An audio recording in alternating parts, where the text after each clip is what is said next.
Welcome to Tanaka in 3, 2, 1. Whenever I give speeches to conferences, facilitate group workshops, or coach executives, I usually start with introducing my professional background. It's important for me to demonstrate my credibility as a successful business executive in order for people to listen and put into action my recommendations on becoming an international executive. And I explained that I was with PepsiCo for 15 years, eventually working my way up from the entry position of salesman to president of Taiwan, vice president of Southeast Asia, managing director of Indonesia. And on leaving Pepsi, I joined Nike, Cole Haan as vice president of international, restructuring operations from Asia Pacific to Europe. But what fascinates my audiences most is not that. It's what I achieved in 2001. When I turned 45 years of age, I retired. Retirement for me was to do what I love to do and what I'm good at doing. The question people most frequently ask me is not about my experience as an executive, but how did I retire at 45? Here's a brief history of that journey. Number 1, my dreaming started back in 1991 when I was 35 years old. I was working in Tokyo, Japan for Pepsi-Cola. And I had many conversations with my boss, the president of Japan, about this. We would compare thoughts about what it would be financially for us to retire early.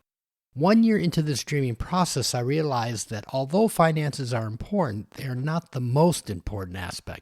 I needed to understand my gifts through a process of self-discovery. It was at that time I read the book First Things First by Stephen Covey, and it inspired me to find out what was truly important but not so urgent in my life.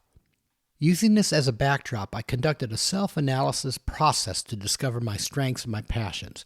Gradually, I developed a clear sense of what I call elements, the details of what I needed to have in my career and life to be fulfilled and, yes, happy.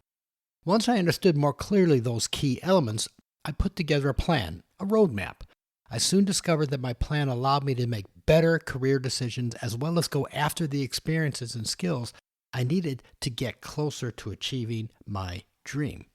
This led me to being an entrepreneur. I needed to establish my own company to fully leverage my strengths, passions, and experiences. Years leading up to my retirement, I would day by day pull in passions and strengths into my life and push out the things that I wasn't good at or disliked. This gradual process of pull and push culminated in me establishing my own coaching company, Asia Executive Resource. Stay tuned for next week's podcast for part 2 and 3 of my journey. You want more? Check out www.lancetanakagroup.com.